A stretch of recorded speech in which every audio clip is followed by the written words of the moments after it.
even gotten a knee shield and the anchor grip, okay? So this is the same side grip right here, okay? Yep. Because it's on the same side, obviously.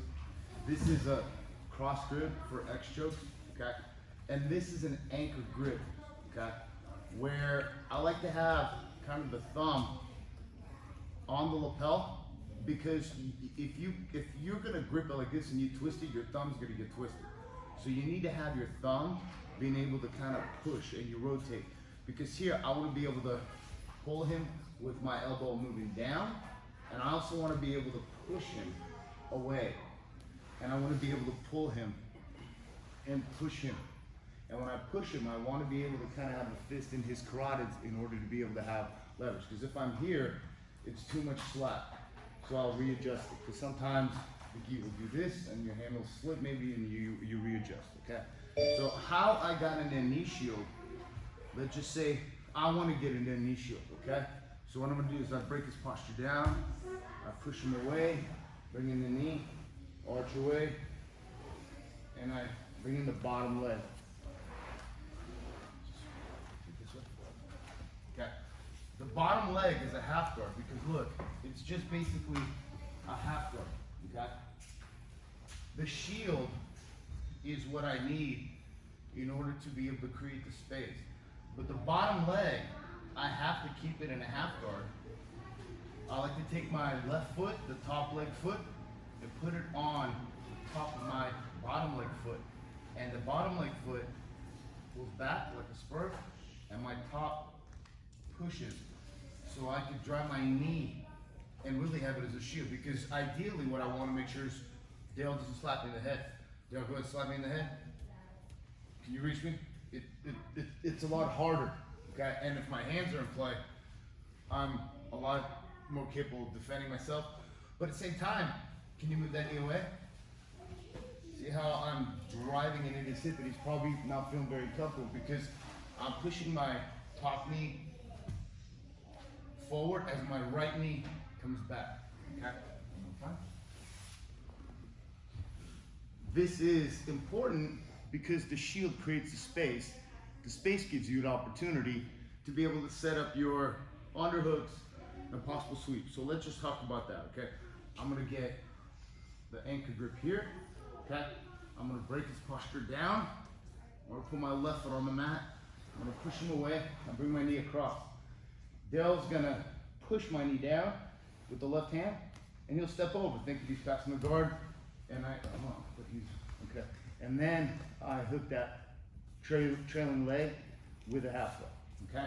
And now I have my knee shield in, and I want to be able to get to the point where my left foot is on the top of my right foot, and my right toes are pulling back as my left foot is pointing, so I can create counter pressure with that top knee.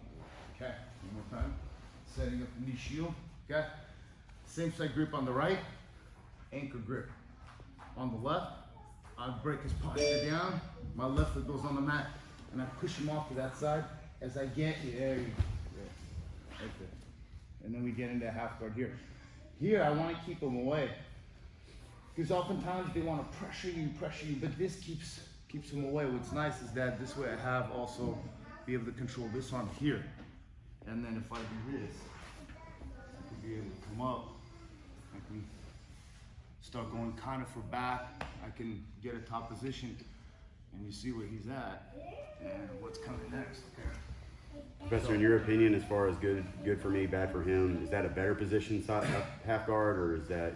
Well, it depends. So the thing with half guard, you gotta understand is if you're flat, it's bad. There's very seldom situations where being flat for you on the bottom half guard is good.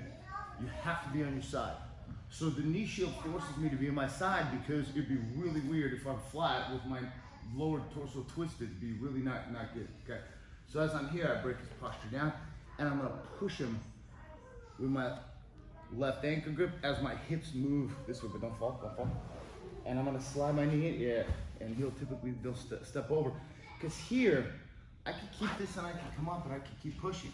He's got an issue. He'll probably let go here. He'll probably try to posture up here, okay? Okay, I can move him around. And look, that potentially is what I want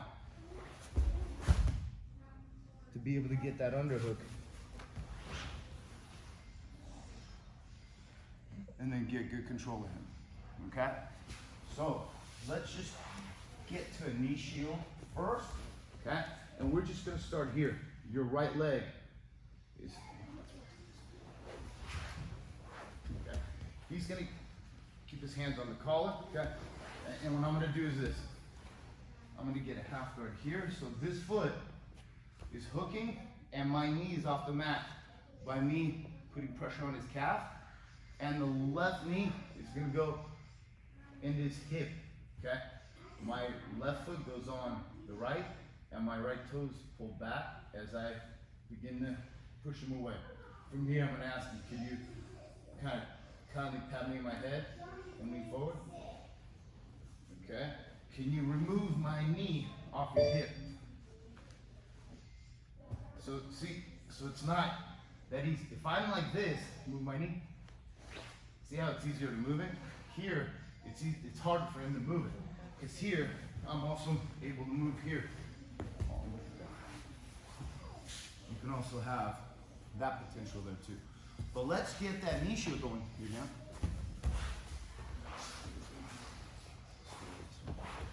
So he's gonna scoop my leg here, and he's gonna be pushing down here, so all the weight is on my calf. You wanna be off that knee, okay? Because that knee doesn't do you any, yeah, see, here I'm pushing right in my calf. And here, good. And now, pull these toes back as you step on these, and try to drive your knee through my hip. Yes, as you pull back with this. Yes. So here, it's not working. Here, yes. So now I have to work. But in all that movement, do you see that underhook hole right there? Yes, and he removes the knee shield, and he drives me forward. But don't grab. Around the hip, and drive the hip forward with the shoulder. Yes. That's one of the steps. So we're gonna go over setting up the underhook, and then I'll show you guys a really easy leveragey sweep from there. Okay, let's do it. 1, 2, 3. Thank you. Partner up with somebody similar sizes.